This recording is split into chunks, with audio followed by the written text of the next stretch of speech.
Tehilim, Psaume 35. Les David riva Hashem et Yerivaï, Lecham et Lochamai. Le roi David, dans sa vie, a beaucoup d'ennemis. Et il prie dans ce psaume pour qu'Akadosh Baruch Hu lui porte secours, le protège de ses ennemis. Selon le Radak et le Rid, dans ce psaume 35, David Ameler prie Akadosh Baruch Hu au moment où il a dû se sauver et trouver refuge dans la ville de Nov, ville de Kohanim, à cause de Shaoul qui le poursuivait pour le tuer. De là-bas, il a dû se sauver à Gath et ensuite dans la grotte de Adoulam. Et donc, il prie pour qu'Hachem le protège et lui permet de trouver différents refuges lorsque Shaoul veut le tuer. C'est incroyable d'ailleurs que David Ameler, il a tant d'ennemis et tant de personnes qui lui veulent du mal. Selon le Sforno, les ennemis dont il parle, ici, il fait référence à Avshalom et Achitophel. Avshalom, c'est le fils de David Ameler qui va tout faire pour tuer son père. C'est quelque chose d'incroyable pour lui prendre le trône. Selon le Meiri, ce Mizmor est dit sur l'exil, sur le long exil du clan Israël, où on demande à Kadosh Baruch Hu de nous protéger de nos oppresseurs et de différentes situations où les ennemis d'Israël nous veulent du mal. Alors c'est intéressant, on a déjà vu cette idée plusieurs fois, que la prière de David Ameler au singulier a un sens également au niveau du peuple d'Israël. Dans ce Mizmor 35, qui est d'ailleurs une ségoula selon le Sefer HaKadmon, pour les Natseach Ba'alei Riv, lorsqu'on a des opposants, lorsqu'on a des ennemis, eh bien ce Mizmor est une prière à Kadosh Baruch Hu pour qu'il nous protège des ennemis. Mais ce qui est intéressant, c'est qu'ici, la protection, c'est de trouver refuge. C'est ça qui est intéressant, parce que la protection, le secours, peut se traduire, s'exprimer de plusieurs manières. Il n'a pas prié pour qu'Akadosh Baruch Hu tue ses ennemis, des choses comme ça, mais pour que, ou qu'il change d'avis. On pourrait imaginer plusieurs types de prières quand on a des ennemis. Ici, la tefila, c'est que je vous permets-moi de trouver refuge, que là où je me tourne, eh bien, je peux me cacher de mes ennemis, c'est incroyable. Dans ce psaume 35, au verset 10, il y a un passouk que tout le monde connaît, qu'on dit tous les Shabbat matin, Kol atzmotai tomarna Hashem michamocha, matzil ani mehazak mimenu, ve'ani ve'evion migozlo. Littéralement que tous mes os, mes ossements, proclament clairement Hashem michamocha. Hashem qui est comme toi, il n'y a pas d'autre Dieu que toi, qui protège et sauve le pauvre de celui qui est plus fort que lui, Ve'ani ve'evion, le pauvre et le démuni, migozlo, de celui qui vient lui voler ses affaires.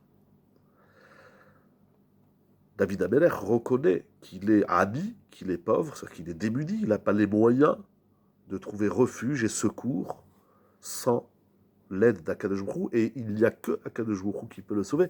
Quand on dit il n'y a que Akadosh Baruch Hu, bien évidemment, il n'y a pas d'autre divinité, il n'y a pas d'autre puissance, mais c'est-à-dire que l'homme lui-même, il doit comprendre que par ses propres moyens, il ne peut pas s'en sortir, qu'il a besoin de l'aide d'Akadosh Baruch Hu.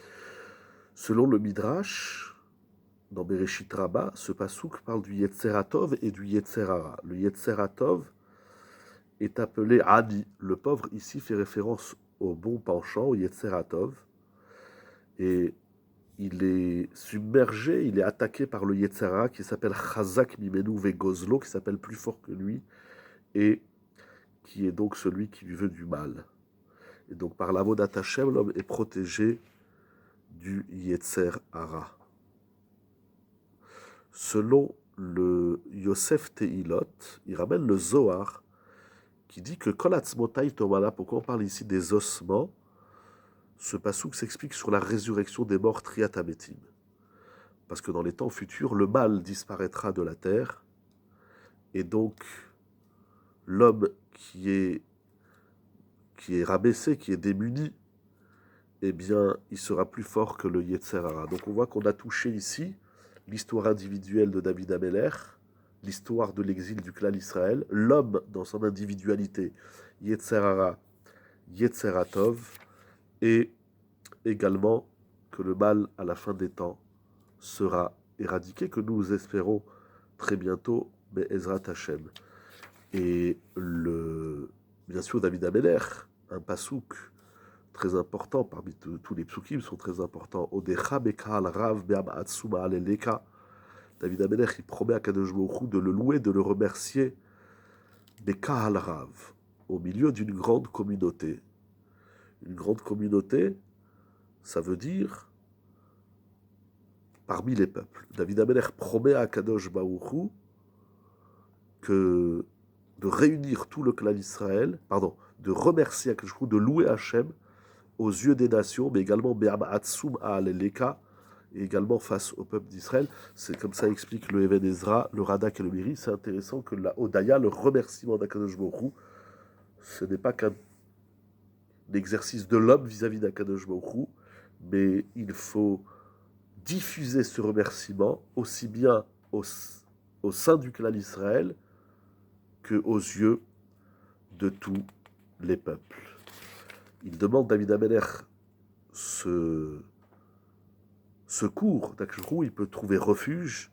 Et enfin, le dernier passouk, Ul Sholi Teheget Tzidkecha, ma langue racontera ta justice, ta piété, ton secours, explique le Hanshir, Kol Hayom Teilatecha, et toute la journée je raconterai ta louange. C'est important, on ne remercie pas Akadosh Baruch Hu une fois. D'ailleurs, on a la première prière du matin, c'est Modéani. Dans la Hamida, on a Modim. Dans le Birkat Hamazon, on a Nodelecha.